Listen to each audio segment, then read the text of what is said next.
Annette Swanson is joining us. She is the mother of Brandon Swanson, joining us from Minnesota. Thank you so much for joining us from Marshall, Minnesota, actually.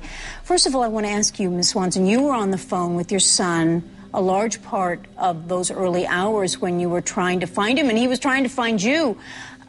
He wasn't hurt at all, right? I mean, the car went into a ditch, but he seemed to be okay.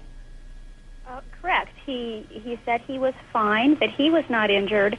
And, you know, in fact, when we did find his vehicle, there was no damage to it. It was simply muddy from being on a gravel road, but no damage to the vehicle.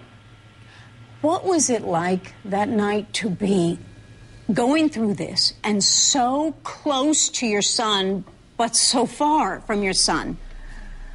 Yeah, you know, as Brandon tried to explain to us where his location was, and he was extremely sure of himself. He felt confident in where he was at, and that we were the ones that were confused about, you know, how to get to him. And as the conversation went on, as the minutes ticked by, you know, it came to a point where as long as Brandon was on the phone, as long as he was talking, as long as we had contact, it was okay. We would be okay. But the minute that call dropped, I just became sick. I knew it was wrong. I knew it was very, very bad. And just could hardly fathom, you know, what was happening at that point. Well, I can imagine. I mean, to take a breath. Now, when the call just hung up like that with Brandon in dire distress, I mean, those were the words that he seemed to utter when he said, "Oh." Did you try to call him after that, and what happened? Oh, yes, we did. You know, we didn't immediately hang up the phone. We called his name. We tried to, you know, thinking that he still had the phone, that it was very near him, that he could pick it up. He'd hear our voice, and we called out to him several times, and we realized, you know, he's not there.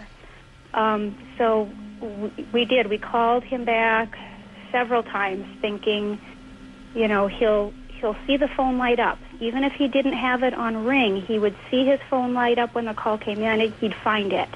You know, he'd answer the call, and it just didn't happen. Time and again, it just went unanswered.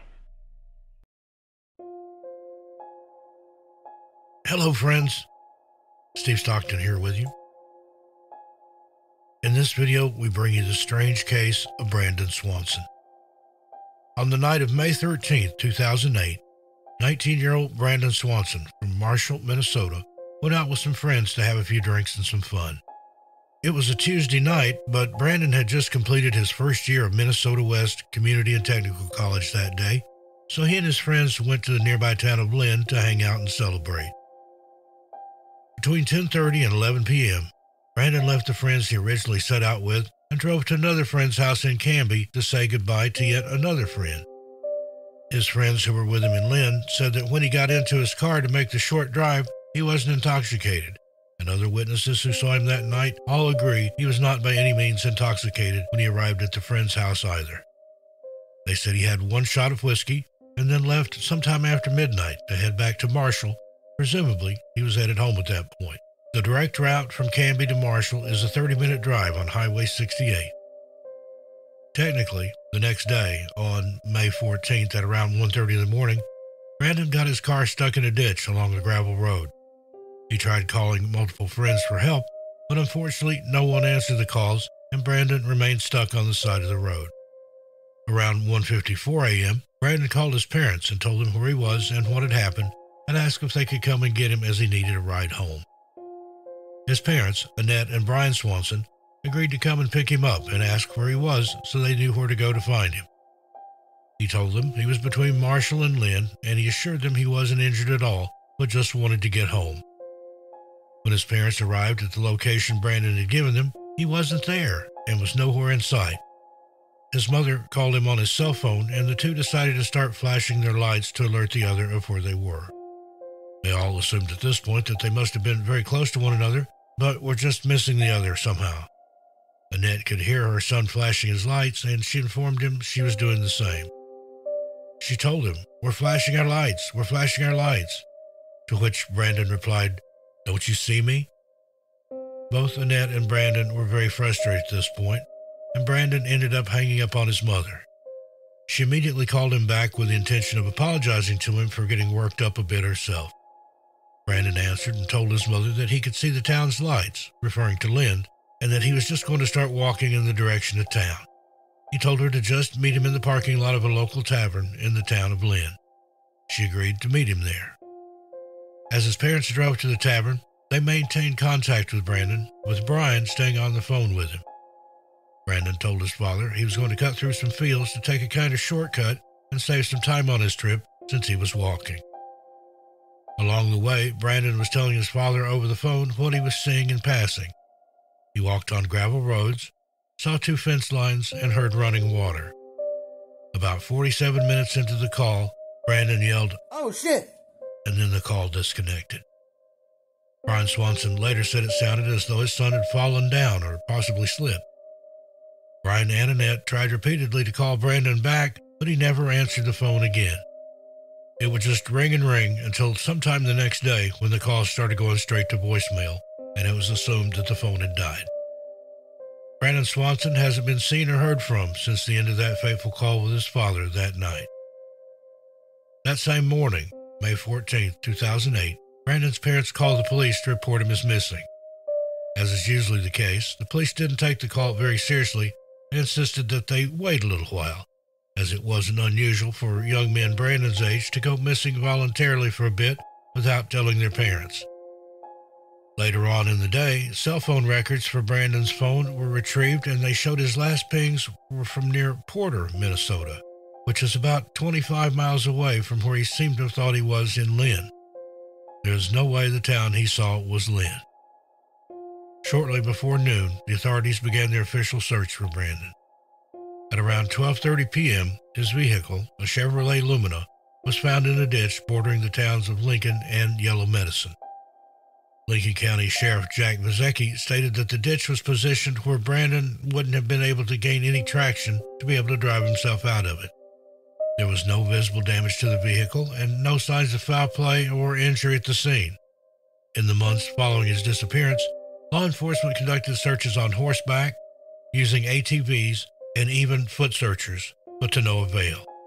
They even utilized sniffer dogs and searched around and near several bodies of water.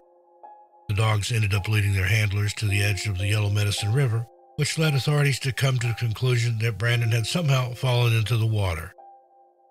This led them to conduct extensive searches in the river, but they came up empty every time. Because of this, they then concluded that if Brandon did indeed fall into the water, he must have made his way back out of it at some point and didn't drown. They believed he just got himself out of the river and continued on his way walking. Their conclusion then was that he must have died of hypothermia due to the temperature dropping below 40 degrees on the night that he went missing. Search dogs also alerted to human remains being near Mud Creek. However, authorities never found any remains at all in this area, let alone Brandon's. Authorities believe Brandon could have been anywhere within a 122 square mile radius of the river. 10 years after he seemingly disappeared into thin air, the Yellow Medicine County Sheriff Bill Flated said, "It's a huge area. If you take that immediate area where the car was, and then the time frame when he was talking on the phone with his parents, who knows what direction he went and how far he traveled." A volunteer firefighter named Darren E. Delzer came up with his own theory as to what could have happened to Brandon. He took everything he had learned about the case and put it all together. He noted that Brandon always wore glasses because he was legally blind in his left eye. However, on the morning he went missing, he had left his glasses in his car. Based on Darren's theory, we could assume Brandon also left them in his car when he left it in the ditch to start walking to go and meet his parents, and therefore wasn't wearing them the whole time he was on the phone with his folks that night. He made a note of the fact that right before Brandon said, "Oh shit," and possibly slipped when the phone disconnected for the final time, he also said, "Not another fence." He concluded that Brandon must have fallen into an unmarked well or cistern, which are very common in rural areas like the ones where Brandon went missing. There are theories such as Brandon simply left on purpose and orchestrated the whole disappearance. This theory alleges he is living under an assumed identity somewhere. Most people don't give this theory much credit as, if you remember, Brandon was calling his parents and several friends that night, trying to find someone to help him. It makes more sense he really was trying to get help that night and not trying to purposely disappear. Theories of Brandon suffering some kind of nervous or mental breakdown also don't hold much water, as his parents say he was lucid while on the phone with him, and also that he had no history of any kind of mental illness. The initial theory that he had drowned, and the theory that followed stating that he may have made it back out of the water and then died of hypothermia, has been highly criticized as well. His phone was working for quite a while after the call with his father disconnected. It's been said that if the phone had entered the water, which it presumably would have since Brian was holding it when this theory states he went into the water, it would have immediately started going to voicemail right away, as it wasn't waterproof and would have been immediately broken. Sure, some people counter that by saying that the phone could have fallen onto the ground when Brandon slipped into the water, but if that was the case, then why was the phone never found? Remember, there were extensive searches in and around all the bodies of water in a large area surrounding where Brandon's car was found and where he alleged he was the night he went missing. So, it's safe to assume here that the phone would have been found at some point. It simply wasn't. All of the abandoned buildings in the area were also searched, and no human remains and none of Brandon's personal effects were found in any of them. This discredits the theory that Brandon might have sought refuge and shelter in one of them and died some other way while inside. Yet another theory is that perhaps Brandon was involved in a hit and run or otherwise abducted, and that his remains were disposed of by the perpetrators. However, there is no evidence at all to prove this theory or that foul play was involved in any way in Brandon's case. Brandon's parents believe their son's disappearance might have been solved had police immediately started investigating instead of telling them to wait it out for a while. There is no law that says there needs to be a waiting period for someone to be able to be reported as missing. However, unofficially of course, priority is usually given to cases where foul play is obvious, where people are mentally or physically impaired, and when younger children are involved. A missing 18-year-old who had disappeared after a night out drinking with some friends just didn't seem too important to the police until hours after the fact, and so much precious time had been wasted. Annette and Brian Swanson proposed a law be written up in their son's name, Brandon's Law, which would, quote, require law enforcement to take a missing persons report without delay after notification of someone missing under dangerous circumstances, no matter the missing person's age. Immediately conduct a preliminary investigation to determine if the person is missing and whether the person is endangered, and promptly notify all other law enforcement agencies of the situation, end quote. Brandon's Law, which was sponsored by former House Minority Leader Marty Seifert and Senator Dennis Frederickson, was signed into law by Minnesota's then-Governor Tim Pawlenty on May 7, 2009. The law officially went into effect on July 1, 2009. This still leaves one very big question, though. What happened to Brandon Swanson? How could he have been so off about where he was when he was telling his parents he was near Lynn and they were flashing their lights at each other, but not seeing one another? What led him to yell the expletive into the phone and hang up? Why wasn't his phone or any of his other belongings ever found? There has literally been no trace of him since the last time he was heard shouting into the phone that fateful night.